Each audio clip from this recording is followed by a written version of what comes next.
Salam sejahtera bagi kita semuanya, Bapak Ibu yang dikasihi Tuhan, dimanapun kita berada. Salam sehat, salam kebaikan. Jemaat yang dikasihi Tuhan, saat ini kita akan mendengarkan kebenaran firman Tuhan. Kita bersatu dalam doa. Terima kasih ya Tuhan kami untuk segala kebaikan dan kemurahan Tuhan dalam hidup kami. Saat ini kami akan mendengarkan firman Tuhan.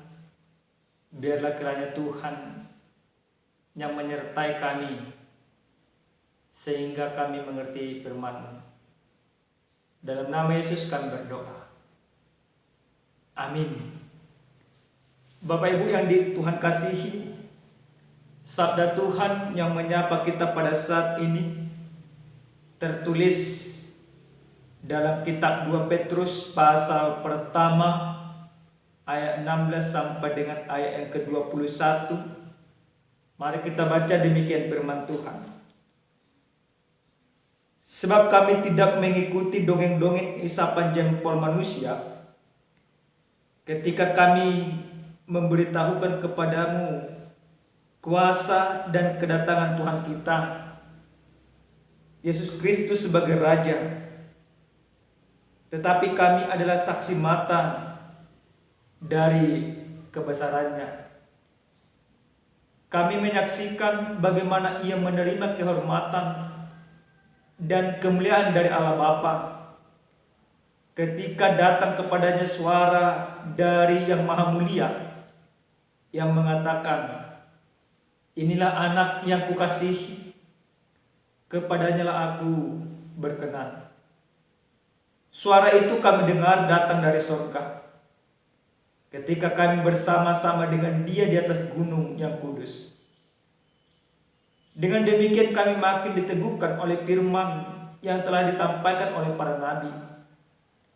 Alangkah baiknya kalau kamu memperhatikannya sama seperti memperhatikan pelita yang bercahaya di tempat yang gelap sampai fajar menyingsing dan bintang timur terbit bersinar di dalam hatimu. Yang terutama kamu harus ketahui ialah bahwa nubuatan-nubuatan dalam kitab suci tidak boleh ditafsirkan menurut kehendak sendiri. Sebab tidak pernah nubuat dihasilkan oleh kehendak manusia, tetapi oleh dorongan Roh Kudus orang-orang berbicara atas nama Allah. Demikian pembacaan kebenaran firman Tuhan. Bapak Ibu yang dikasihi oleh Tuhan kita Yesus Kristus, tahun 2018 mungkin kita masih mengingat salah satu berita yang viral, yaitu berita hoax, yaitu tentang Ratna Sarumpait, di mana pada saat itu dia menggembor-gemborkan ke seluruh awak media. Dia mendapatkan penganiayaan dari kelompok-kelompok tertentu. Negara ini sangat kacau pada saat itu. Ada orang yang percaya, ada orang yang tidak percaya. Pro dan kontra terjadi di mana-mana.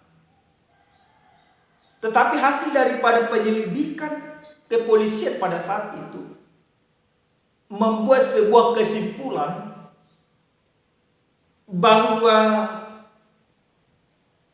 Ratna Sarumpait yang mengklaim dirinya dianiaya, faktanya dia baru selesai melakukan operasi di rumah sakit Bina Estetika pada saat itu.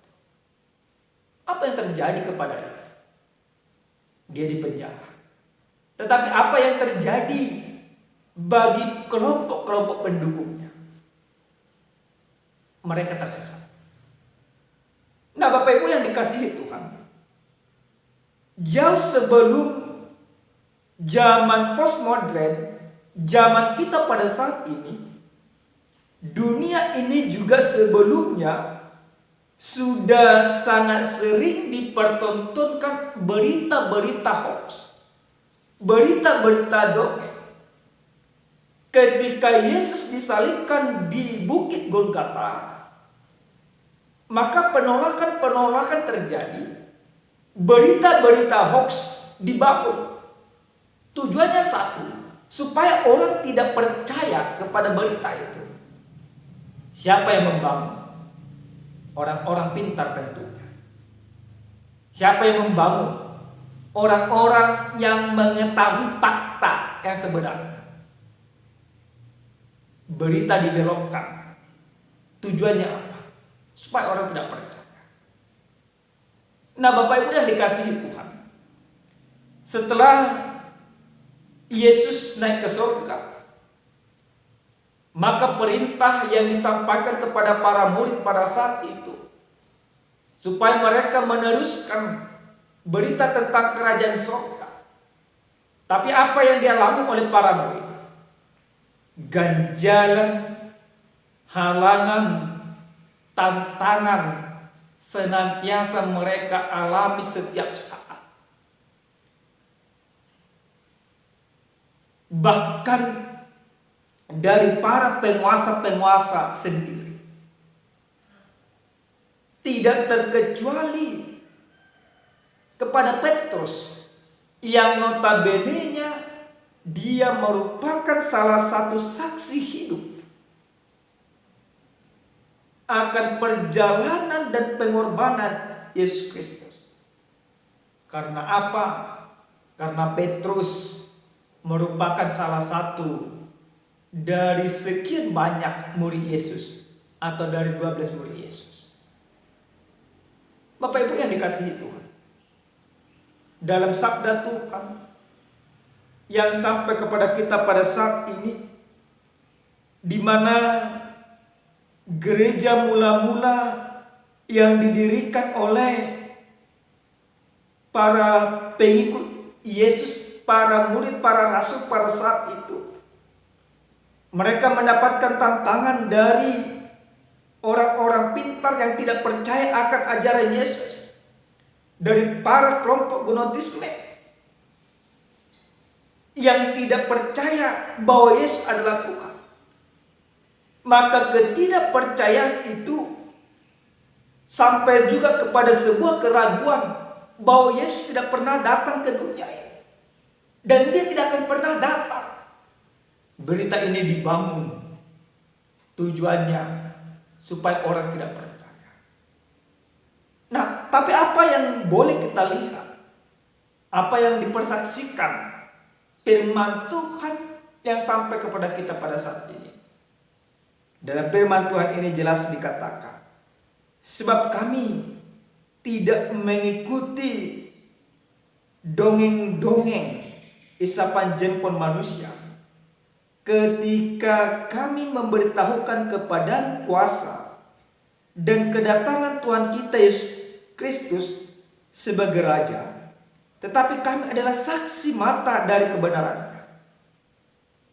Nah, ada sebuah berita atau berita dongeng, yaitu sebuah cerita yang menceritakan cerita-cerita fiktif yang mendramatisir sebuah cerita, tapi fakta dan realitanya tidak demikian. Itulah dongeng-dongeng. Petrus yang notabene-nya tidak percaya akan dongeng, walaupun memang pada saat itu ajaran orang-orang Yunani, para filsuf-filsuf, termasuk para gnotisme, selalu mendengung-dengungkan dongeng. Tapi dongeng-dongeng yang mereka dengungkan itu jauh atau berbeda dengan apa yang disampaikan oleh para murid tentang Yesus itu sendiri. Makanya Petrus katakan, aku tidak percaya dengan hal itu. Jadi Petrus mau mengatakan bahwa apa yang mereka saksikan, apa yang mereka sampaikan itu berbeda dengan yang disampaikan oleh ajaran-ajaran Gnostik. Maka karena Petrus adalah sebuah saksi hidup, seorang saksi hidup, maka apa yang disampaikan adalah sebuah kebenaran. Dia katakan, kami menyaksikan bagaimana ia menerima kehormatan. Petrus melihat bersama dengan para murid yang lain bagaimana Yesus menerima kehormatan dan kemuliaan dari Allah. Baik ketika dia dibaptis, baik ketika dia dimuliakan di atas gunung, baik ketika dia diangkat juga ke surga. Petrus melihat semuanya itu. Dari kesaksian yang diterima oleh Petrus, maka imannya semakin diteguhkan.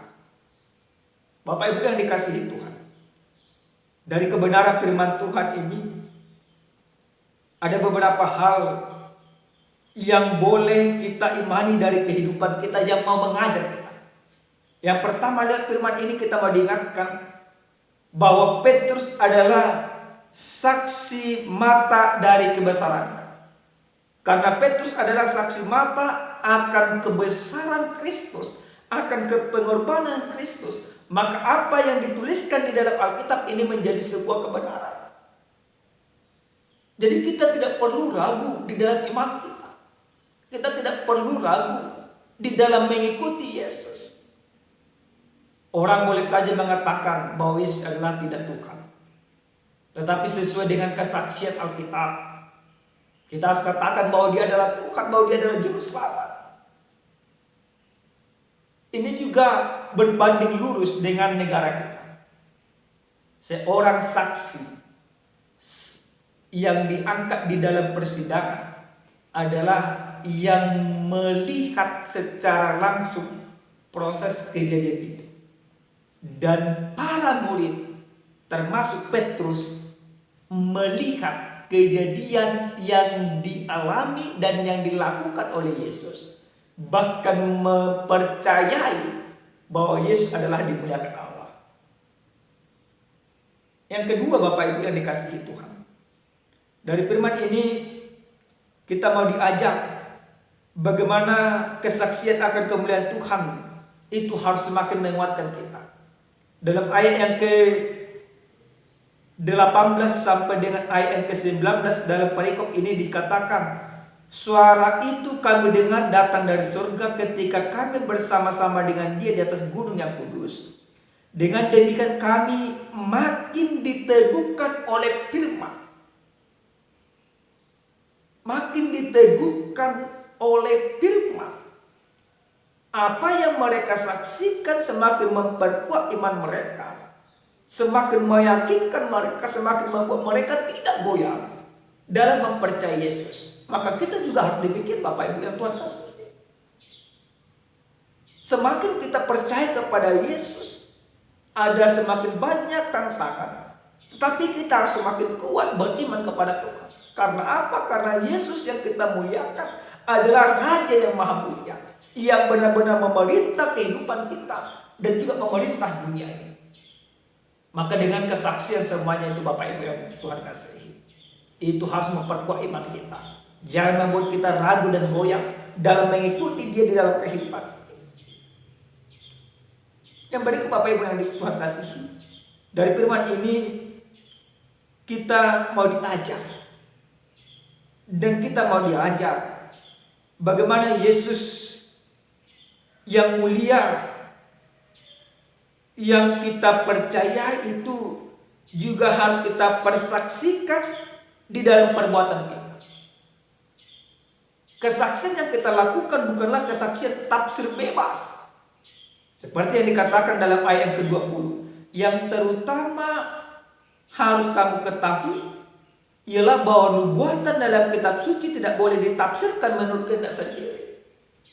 Sebab tidak pernah nubuatan dihasilkan oleh kehendak manusia, tetapi oleh dorongan Roh Kudus orang-orang berbicara atas nama Allah. Makanya kan katakan tadi, yang berikut ini dan yang terakhir, bahwa Yesus yang kita muliakan, yang kita saksikan adalah perbuatan. Tidak boleh tafsir bebas. Artinya jangan kita membenarkan perbuatan kita yang tidak benar itu. Ibaratnya ketika kita tidak mau menolong orang lain, kita katakan kan dia juga nggak pernah menolongku. Ketika orang lain berbuat jahat, kita juga membalaskan, kita mengatakan firman juga demikian. Apa yang diinginkan orang daripadamu, maka perbuatlah demikian. Kita tafsirkan semuanya. Tapi tujuannya untuk mencari kepentingan diri sendiri, itu tidak benar Bapak Ibu yang dikasihi Tuhan. Kita mempersaksikan kemuliaan Tuhan lewat perbuatan kita. Berarti perbuatan yang kita lakukan harus sesuai dengan seturut dengan kehendak Tuhan. Apa yang dikehendaki Tuhan dari kita? Mampu mengampuni, mampu mengasihi. Maka lewat firman ini kita mau diajak bagaimana setiap orang yang percaya harus percaya dengan segenap hatinya bahwa Yesus adalah Raja yang Maha Mulia. Karena Yesus adalah Raja yang Maha Mulia, maka jangan lagi mencari kemuliaan untuk dirimu sendiri. Jangan lagi mencari kemuliaan dari orang lain. Yang kita muliakan bukan orang, yang kita muliakan adalah Tuhan. Cukuplah Tuhan itu kita muliakan. Yang terakhir Bapak Ibu yang Tuhan kasih, dari firman ini kita mau diajak untuk belajar bagaimana Yesus sang Raja. Maka biarkan Yesus Kristus itu yang memerintah segala kehidupan kita. Kalau kita biarkan Yesus Raja yang mulia itu memerintah kehidupan kita, maka kita tidak akan pernah lagi berkompromi dengan kejahatan. Sekecil apapun kejahatan itu, kita tidak akan berkompromi lagi dengan dia. Karena apa? Karena kita adalah sudah milik Yesus. Amin. Kita berdoa. Terima kasih Tuhan kami, Tuhan yang Maha Baik, untuk firman yang sudah kami dengarkan pada saat ini, yang mengajar kami untuk senantiasa mempersaksikan Yesus yang kami muliakan di dalam segala kehidupan kami. Engkau adalah Allah yang Maha Kudus. Engkau adalah Allah yang Maha Mulia. Ajar kami supaya kami mempertunjukkan kemuliaan-Mu di dalam segala perbuatan kami. Terima kasih Bapa. Dalam nama Yesus kami berdoa. Amin. Shalom. Salam sehat. Tuhan memberkati.